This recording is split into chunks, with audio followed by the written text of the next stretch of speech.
Facts for the ghost. Let's get the podding.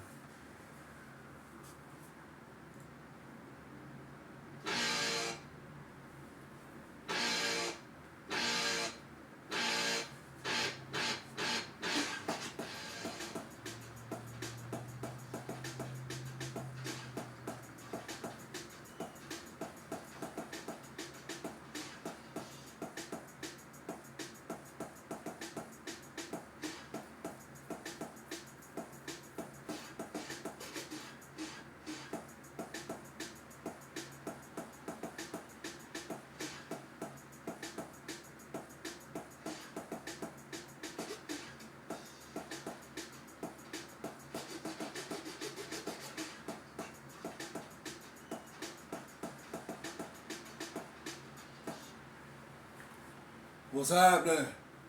The date is 3/31/2023. The time is 10:42 a.m. in the morning. And this segment is just basically about the game that took place last night between the Milwaukee Bucks and the Boston Celtics. And I've been, of course, hearing various opinions about what did you learn from this game last night. And again, for me, I didn't learn any more than what I already knew about these two teams. And my pick is still the Milwaukee Bucks to come out of the East and potentially win the NBA championship this year. And my reasons why is I just feel Milwaukee has the most complete team in the NBA. This is clearly my opinion. Now, as far as the game goes last night, did I learn anything from it? No, actually I didn't. What I anticipated was the fact that Milwaukee was going to come in with the same urgency that the Boston Celtics displayed last night.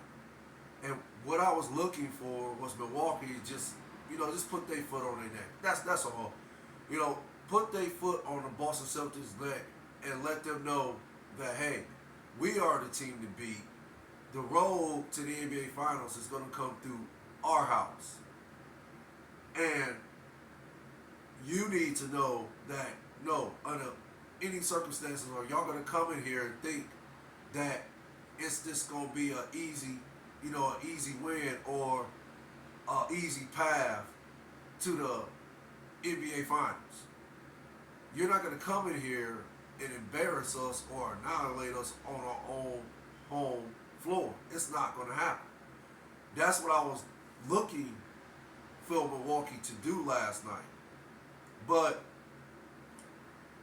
I overheard a certain analyst, his name was Max Kellerman. He's also, he's an expert, shall I say, in the sport of boxing. He's an analyst for that sport too. I don't know if he's still doing that currently, but I just know I would like to think that's where his rise to fame started, being an analyst for boxing matches and of course championship boxing matches. And he's also an expert in sports, whether it's football, basketball, and so forth. So yeah, he has a lot of great credentials on his resume. But I agree with what he said. He said the Bucks were simply tired last night, and yeah, I agree with that because just the other night they played against the Indiana Pacers, and they won, and Drew Holiday scored 51. He had 51, 8, and 8. So I would like to say the game was, I think it was on a Monday. And the Bucks ended up playing last night. And keep in mind, prior to that, the Bucks was won 16 games in a row, I believe. And then the win streak was ended by the Philadelphia 76ers. I mean, don't quote me on that, I could be wrong, but I just know that prior to what's happening right now, the Bucks were on a 16-game winning streak. So you got to keep that in mind. That's 16 games in a row that they won, not, I want to say a couple months ago. Could be wrong about that too, but they won 16 games in a row. Then, after they lost to the Sixers, they've been winning a few games here and winning a few games here to put them in a position to, be the number one team in the East. And they currently have I think it's a 2-game lead over the Celtics. So, going into the game last night, I would like to think the urgency was more on the Celtics because they, unlike the Milwaukee Bucks, they have been, what's that word I'm looking for? They have been regressing for the past couple months. Again, I don't know when they started regressing actually. I'm just, guessing. So keep this in mind. What I said today could be, not actually correct, if that makes sense. Or so I say not factually correct. So I'm just going to go ahead and guess that, the Celtics have been regressing for the past couple months. There was talk that can Boston, compete with the Milwaukee Bucks? And can they compete in order for them to be the top dog out the East and play the NBA Finals this year?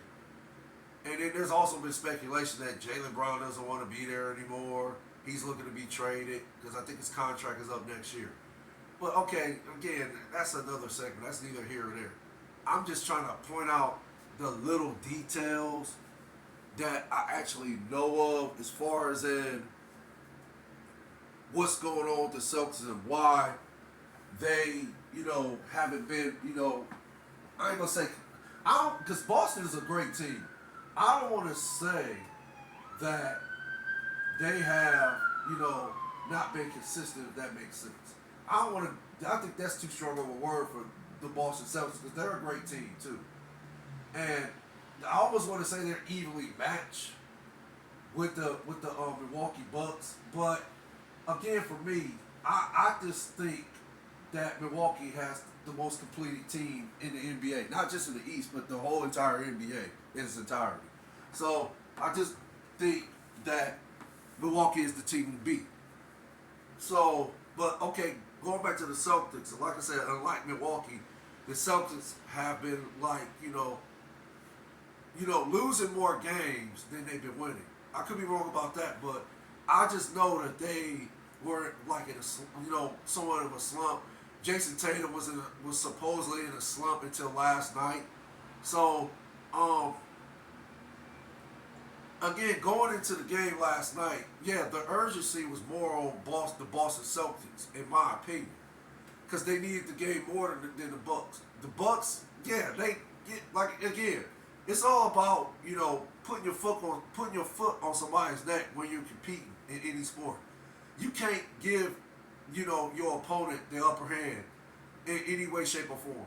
You gotta take away their confidence. Like literally, you gotta take it away to a point where they're going to feel no matter what they do, they can't beat you. So you have to put that mindset. You have to implement that mindset in your opponent. So I was I hoping Boston was going to come with that type of mentality? Yeah, I was. Was I disappointed? Yeah, I was a little disappointed. But again, no, the game didn't mean anything to me. I didn't learn anything.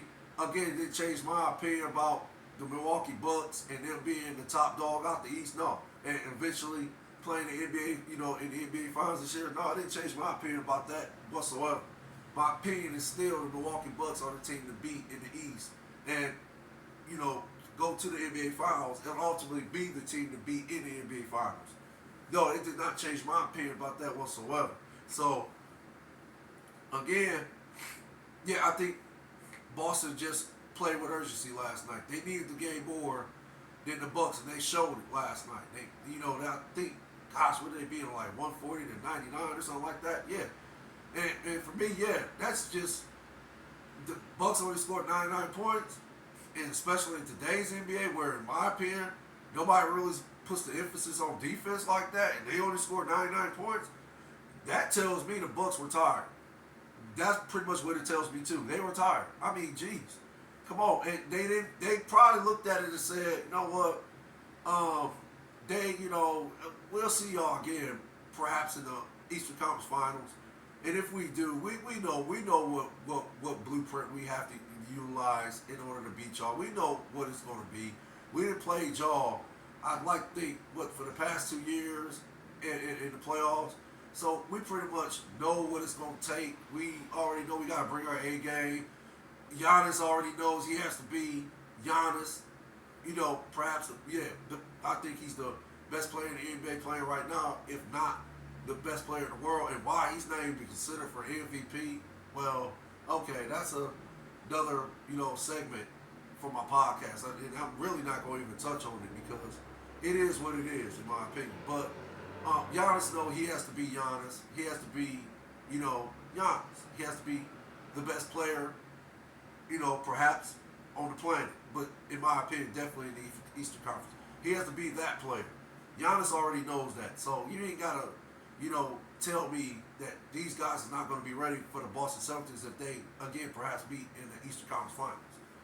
But, again, if you look at their rosters, for example. If you look at their rosters, the Bucks, in my opinion, is complete, and this is why I feel they are a complete team, the most complete team in the NBA.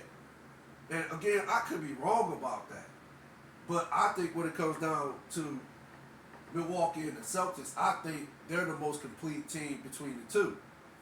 So again, okay, Giannis is averaging what? 31.1, 11.2, and basically, let me see how many. Oh, I'm sorry. I got the points right, but I got the rebounds wrong. He's averaging 31.1, 11.8 rebounds, and 5.6 assists. And I think he's averaging 3.1 blocks a game. And then, Drew is averaging 19.2. He's averaging 7.3 assists. And Brook is averaging 15.6, 6 rebounds. And also keep in mind, Brook is a 7-footer that can, shoot the three. He can also, someone has a good, a decent post-up game. He's also, he can play, his defense is decent. His defense is decent. And, I mean, for me, I really don't want to go there with this subject that he can match up with most of the big men in the NBA, because I like to think that would be factually correct. But I don't know. For me, I like Brook Lopez. I think Brook Lopez is a solid big man, if that makes sense. I think he's a solid 7-footer. That's also versatile. He can play inside and out. And I think he can, somewhat contain, like, say they were playing against a Joel Embiid. I think he can contain, not stop Joel Embiid, but can contain him, if that makes sense. And then, we got Chris Middleton, who's averaging 15.4